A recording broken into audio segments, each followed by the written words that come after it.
undugu ndio nguvu, chuki na ukabila hatutaki hata kamwe. Lazima tuungane, tuijenge nchi yetu, pasiwe hata mmoja anayetenganisha. Naishi na tumaini, najitolea daima Kenya. Hakika ya bendera ni uthabiti wangu, nyeusi ya wananchi na nyekundu ni ya damu, kijani ni ya ardhi, nyeupe ya amani. Daima mimi Mkenya, mwananchi mzalendo.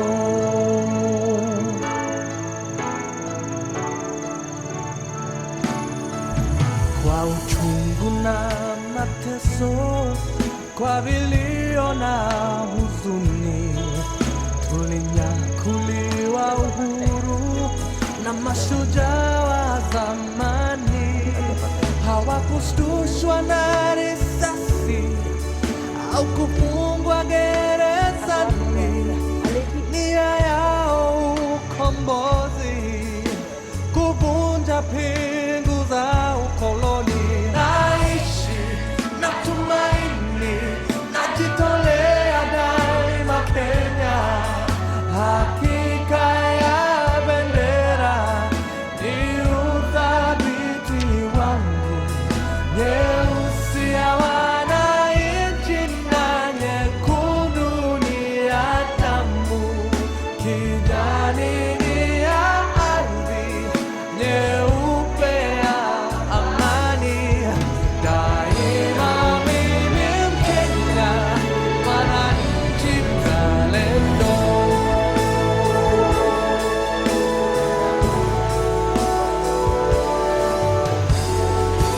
Wajibu wetu ni kuishi kwa upendo, kutoka ziwa mpaka pwani, kaskazini na kusini.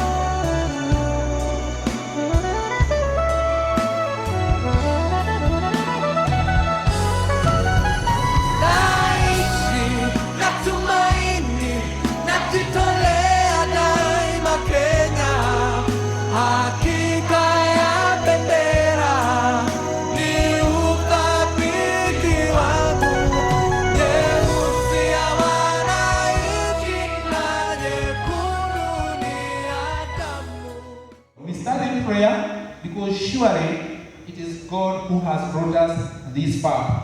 And this is our brother, Father Alfonso. Please come, give your preamble, a few opening remarks, and then lead us in the prayer.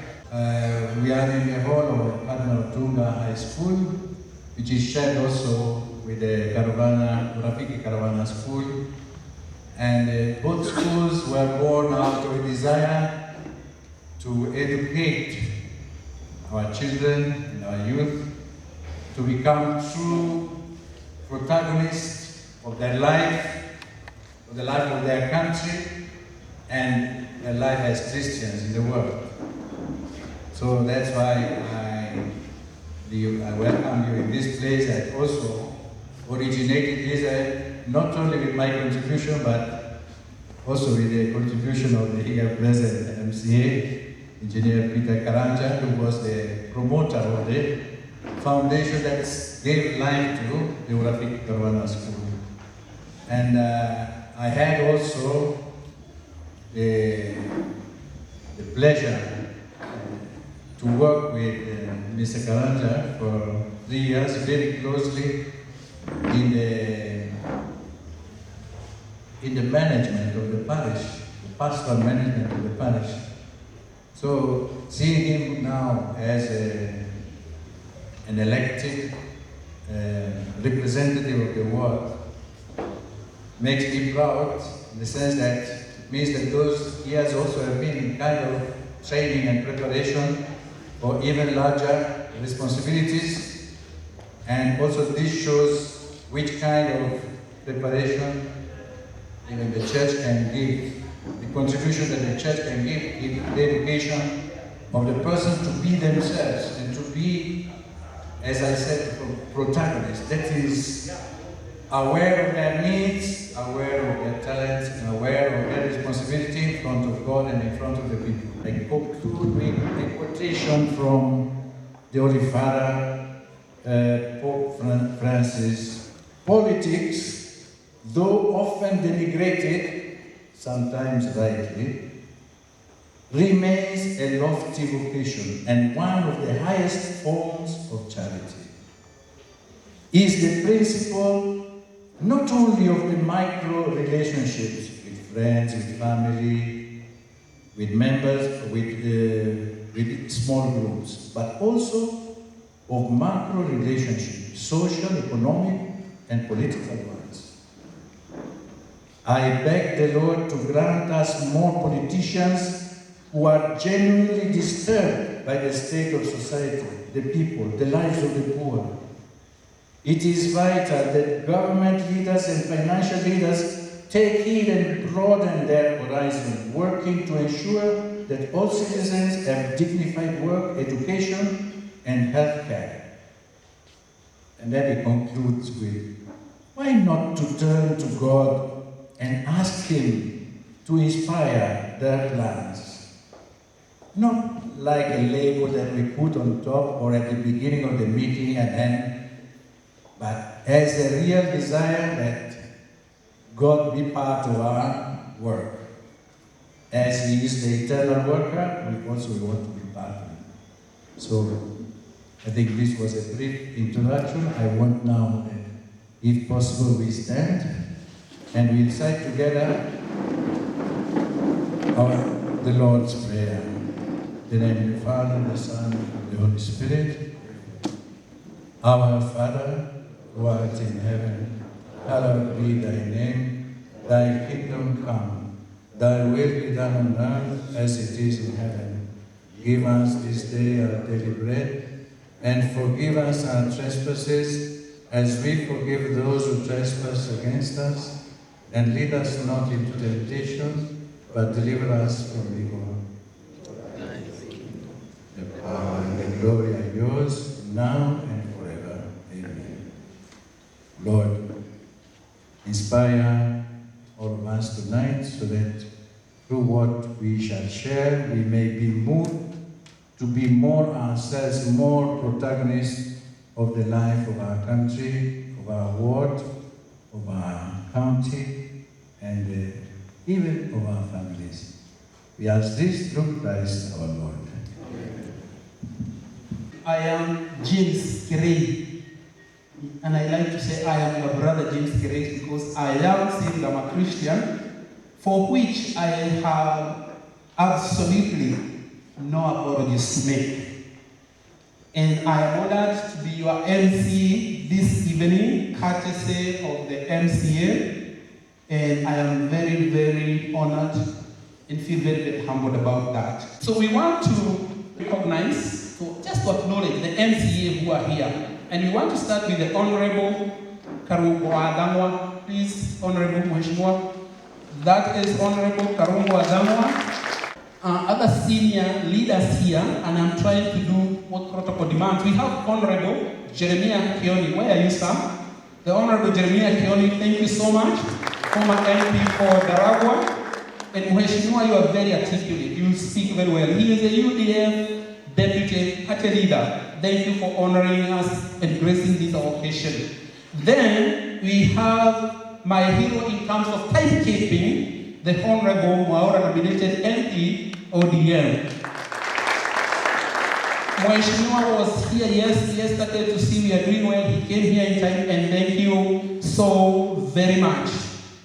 Those are the honorable guests that we have so far. Of course, we have our very own honorable engineer Karanja, who will actually be launching this strategic plan and presenting it. So he will be coming the program. Kindly ask Your Excellency, the Deputy Governor, Kiambu County, the Honorable Gerald Gakuha Gidenji, please, if you may stand and give to these your people. He is going to feature somewhere in the program, and thank you for keeping time and actually gracing this occasion. And we want to invite the director of music for tonight and the band leader, the one and only James Marino. Please, James, with your team, you can take it up from there. Would you mind standing for 5 minutes as I take you through aerobics for your journey? No, we're just going to do a lovely song that talks about this wonderful land that we call our home. Tunajivunia sana kujiita Wakenya, nchi yenye baraka. Kenya nchi yenye baraka.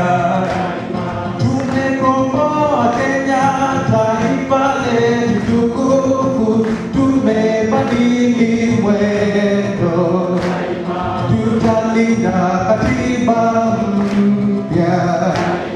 Anayependa Kenya ni yule mwenye kutenda haki kwa watu wote, mtu mwenye kupenda haki. Na ukipenda Kenya ujitengane na mambo yenye kuvunja amani.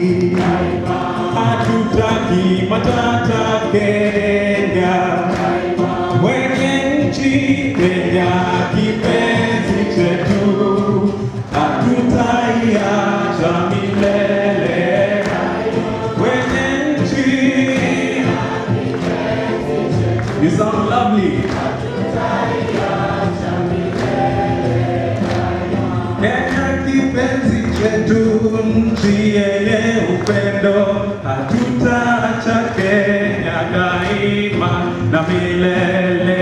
Twende Kenya kipenzi chetu, hatutaiacha milele.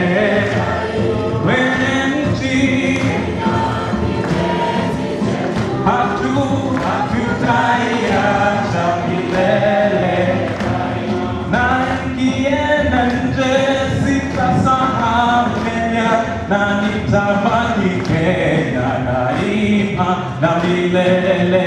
Twende Kenya kipenzi chetu, hatutaiacha milele. Wenye nchi, hatutaiacha milele.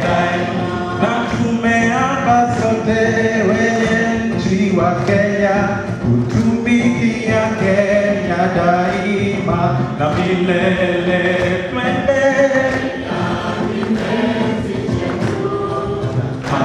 hatutaiacha milele.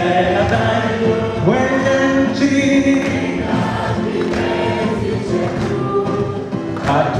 hatutaiacha milele. Tushangilie Kenya, taifa letu tukufu. Kenya yoipenda nchi tunayoipenda, Kenya nchi tunayoipenda daima. Come on, let's clap. It's a time now to introduce the reason actually why we are here. And the man to do that is our Mheshimiwa MCA, Member County Assembly, Kahawa Sukari. And this man, he has a long CV, but I say a simple one. He stood about a year ago and he asked us to vote for him, and we did. This man is actually an engineer. You know we call him engineer. He's actually an engineer, serious engineer. At the University of Nairobi. You know these days everybody is an engineer, is a doctor, is a bishop, reverend, apostle. Hata hawajasoma. Ukisikia Kiingereza mtu anazungumza hata unashamba. Naye anasema ni apostle. But this is a serious engineer. He went to school, and that's University of Nairobi, and also he has a MBA degree, USIU.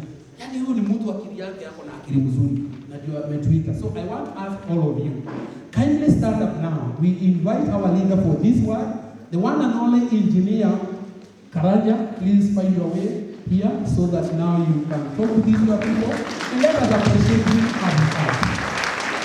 Let me tell you, if you want to be appreciated in future, come to appreciate the people God has blessed.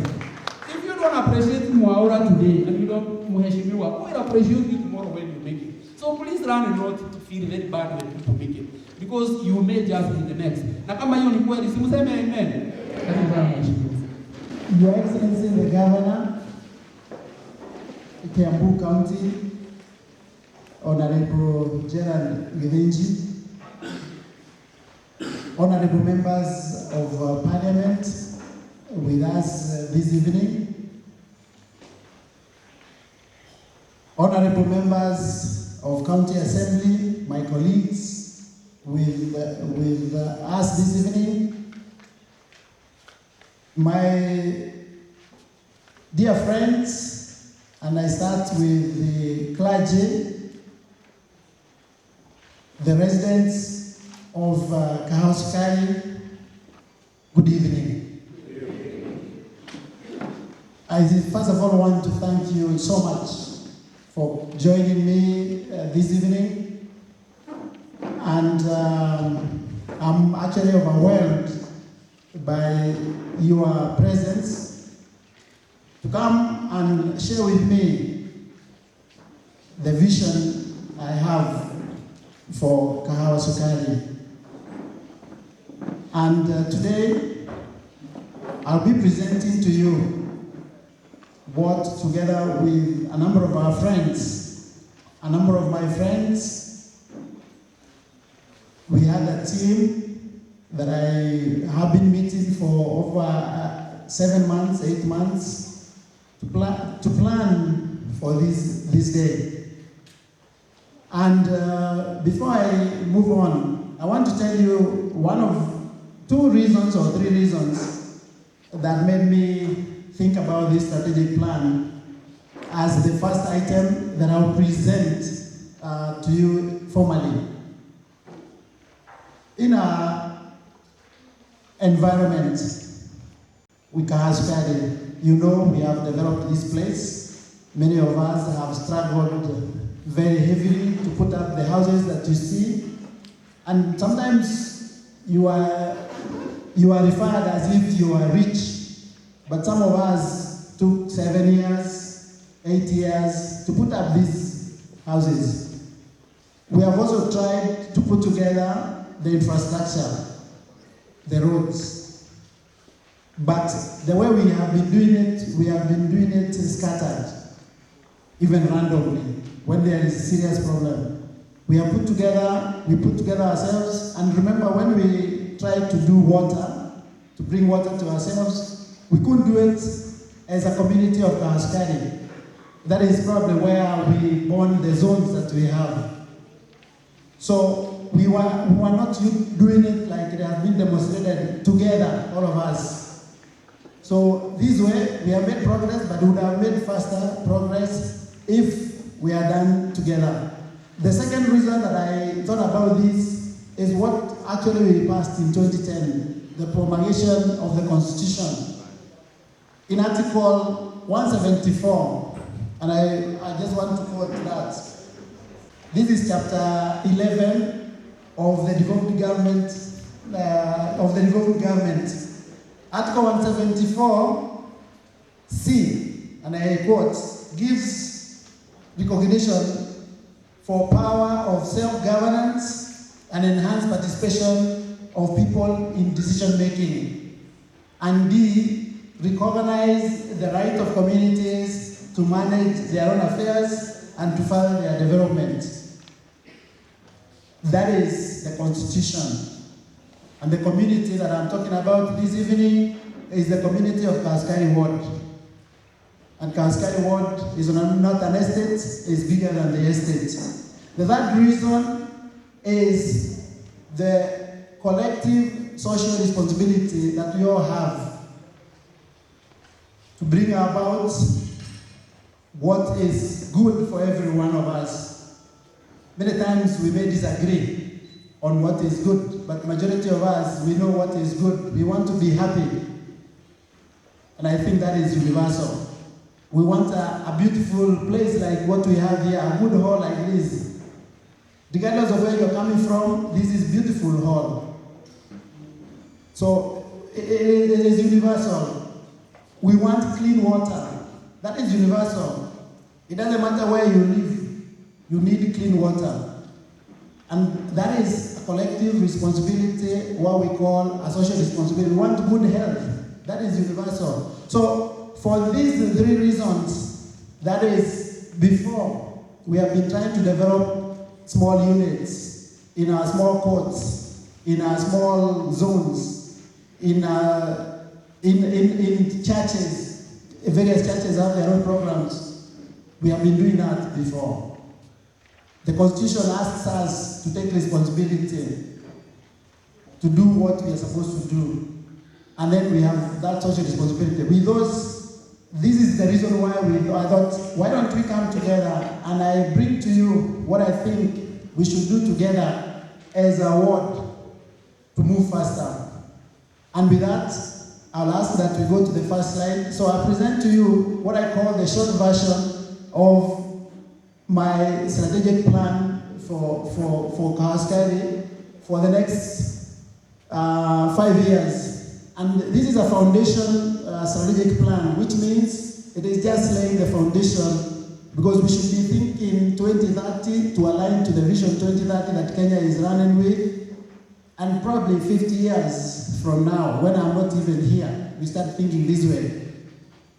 But I ask a few questions, whether this bothers you, and I'll mention only two: the deteriorating quality of goods and service. You ask people to come and collect garbage, as they drive away, they go literally poor quality. Today we are having a big challenge of water in our ward, and I think it is in the neighboring ward, deteriorating quality of water. I think that is something we are experiencing. Is this bothering you?